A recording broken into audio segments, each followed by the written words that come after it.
Everyone who knows boxing has heard of Larry Holmes. And if you're old enough, you're sure to remember his famous victories against the likes of Ali, Norton, and Shavers, along with his losses to Tyson and Spinks. But what about his later fights, all the controversy, and the life he's living today? Not so familiar? Then let's take a look at what's now become of this once formidable boxer. Ask most boxing fans who was the greatest of all time, and most of them will say Muhammad Ali without a moment's hesitation. But if you then ask them to name their top 10 heavyweights, they might add to the list Rocky Marciano, Joe Louis, George Foreman, Mike Tyson, Lennox Lewis, Joe Frazier, Evander Holyfield, and the like. And alongside these illustrious names comfortably sits Larry Holmes, the owner of what was arguably heavyweight boxing's most fearsome left jab. His record and achievements in the ring mean he fully deserves his place in the pantheon of heavyweight greats, but his career inside and out of the ring was often tinged with controversy and sometimes regret. His fight with Jerry Cooney was laced with racial overtones, and it featured one of the most distasteful buildups of any fight for a long, long time. Rightly or wrongly, after his bout against former sparring partner Muhammad Ali, he became a figure of hate among a large section of boxing fans, at least for a time. He almost attained boxing immortality before falling at the last hurdle in his attempt to match Rocky Marciano's record of 49 wins and no defeats. His career in life hit the highs, but it also touched the lows, with his infamous altercation with Trevor Berbick outside the Diplomat Hotel being a perfect example. Some might say that although in his prime he was among the top heavyweight ever to lace them up, in later years he tarnished his legacy by being involved in fights he didn't need to take. So was he truly a legend of the sport, or did he fall short of achieving his full potential? Holmes didn't take up boxing until he was 18, and from his mediocre amateur record, you wouldn't have guessed he was destined to achieve greatness. But after turning pro, he found work as a sparring partner for Muhammad Ali, Joe Frazier, the hard-hitting Ernie Shavers, and Jimmy Young, and it was then that he realized he may have something about him. Because, he thought, if he could share a ring with these boxers and give a good account of himself despite his lack of amateur or a pro experience, then perhaps he had some kind of talent for the sport after all. This apprenticeship served as a sparring partner, stood him in good stead, and he just kept on winning. In his 27th fight, he met Shavers himself and upset him in an easy victory. This landed him a shot at Ken Norton's WBC title, which he duly claimed by way of split decision after a hard-fought contest. He then defended his title several times, including in a rematch against Shavers, which he also won, but then came one of his most controversial matchups against another of his former sparring partners, Muhammad Ali. The fight was originally supposed to take place in Rio de Janeiro's iconic Maracana Stadium, but that was called off, and the bout was finally signed in for Caesar's Palace in Las Vegas. But that's when the real controversy started, because Ali was, by this time, not only way past his prime, but also in significant decline. Ali was taking the fight in an attempt to become the first four-time heavyweight champ, but concerns were also being raised about his fitness to compete. As a result, he was sent for a neurological checkup, a checkup that, with hindsight, he should never have passed. During the exam, Ali was unable to touch his finger to his nose correctly, and he had trouble coordinating the muscles used for speech. He even lacked the agility to hop on one foot as well as any regular man of his age should have been able to do, let alone a world-class athlete about to step into a professional boxing ring. So in short, the symptoms of Parkinson's disease were already clear to see. Yet astonishingly, he was still cleared to box, and the outcome was a foregone conclusion. Holmes stopped Ali for the first and only time in his entire career, and Sylvester Stallone, who watched the fight live, famously remarked that it had been like watching an autopsy on someone who was still alive. But what many boxing fans saw was their defenseless hero, the man who had once been the greatest to ever do it, being beaten up by a merciless aggressor, and this caused a vicious backlash against Holmes. If you remember watching it back then, it probably still makes you wince to think of it. and it's not likely to be a video you'll enjoy looking up and watching back if you've never seen it before. However, Holmes was just doing his job. The fight should never have been made, and it wasn't his fault it had been. He had done countless rounds of sparring with Ali and had huge respect for him. In the interview after the fight, he was seen with tears in his eyes, and when asked why, he said it was because of the respect he had for his opponent. He then added that he fought one of the baddest heavyweights in the world today, and you cannot take credit from him. This showed he knew how little this victory over a shadow of the boxer Ali had once been really meant. For his part, he blamed Ali's earlier fight with Shavers for most of the damage that led to Ali's Parkinson's, although the blows that Holmes credited to Ali's account certainly wouldn't have helped. In his next fight, Holmes defeated Trevor Berbick, Ali's final opponent before he quit for good, and Holmes's fight against Berbick would ignite a feud between the two men that would finally come to a head 10 years later. Remember that because we'll come back to it in a moment. 3 fights after that came another of the most controversial moments in Larry Holmes's boxing career, and that was his bout against Jerry Cooney.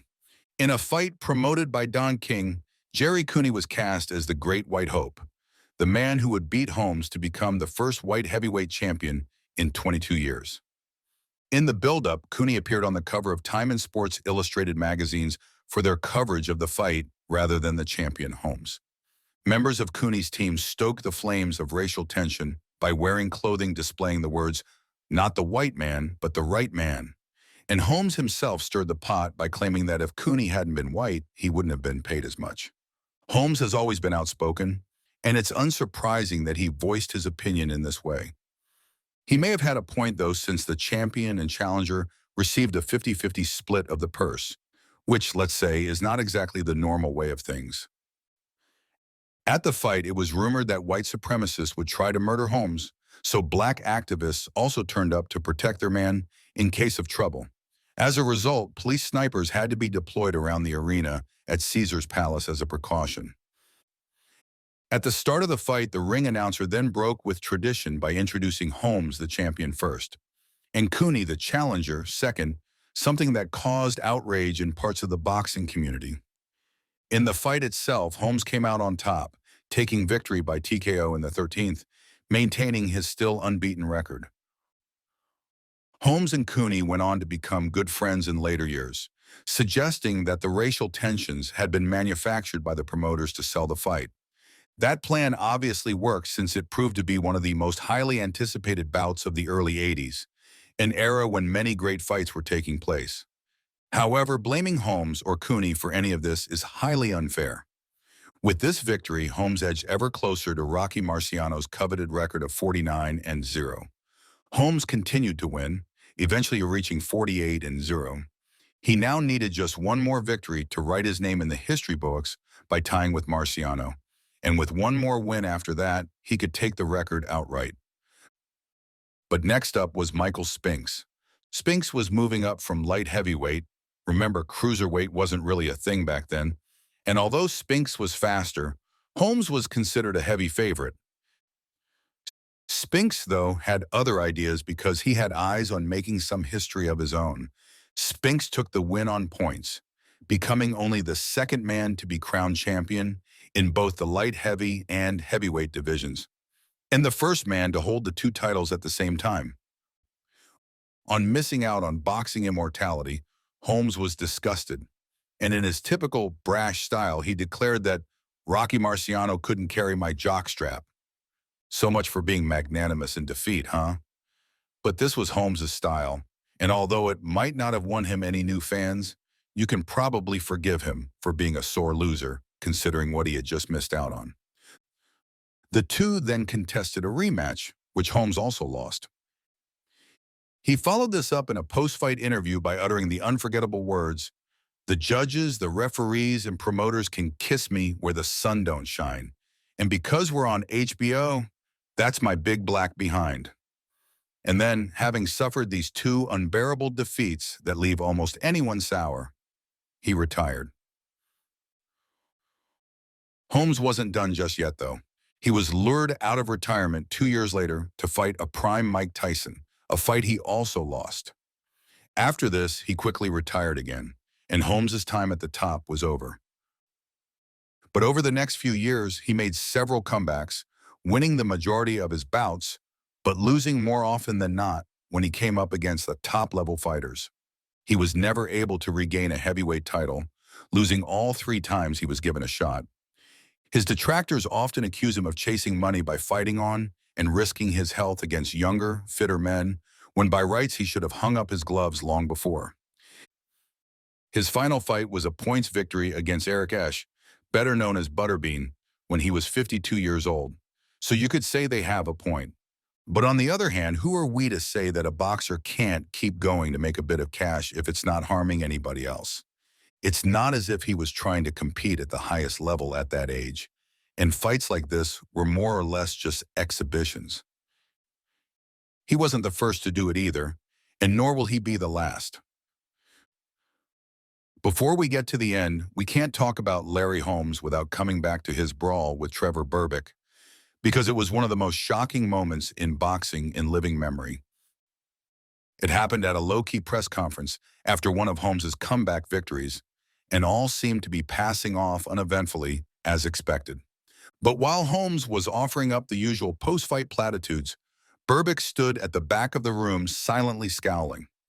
Then, as proceedings were drawing to a close, Berbick began shouting insults at Holmes, and since Holmes was never one to back down himself, the pair quickly became entangled. The two were separated, and Berbick was taken outside, where he continued to rant and rave. And then suddenly, Holmes was seen leaping over 2 cars and into the air at Berbick, landing on him with a double-footed kick and sending him flying.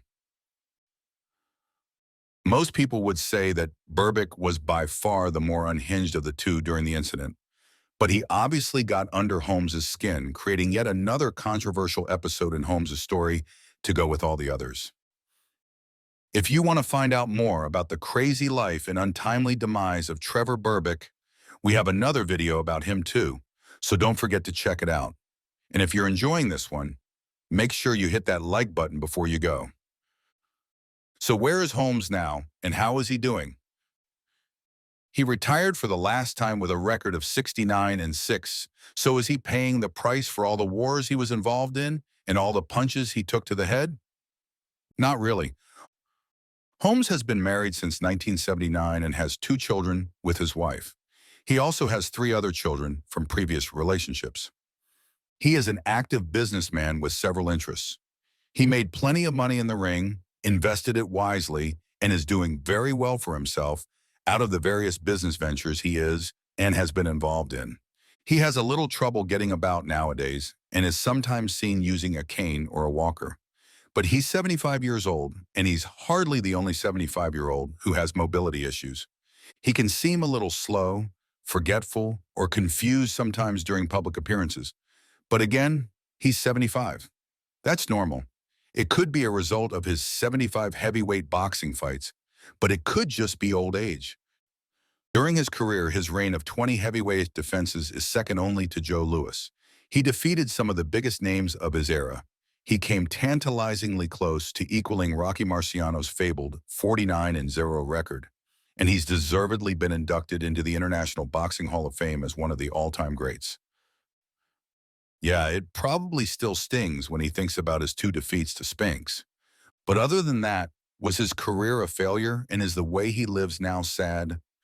Come on, of course not. What are you talking about?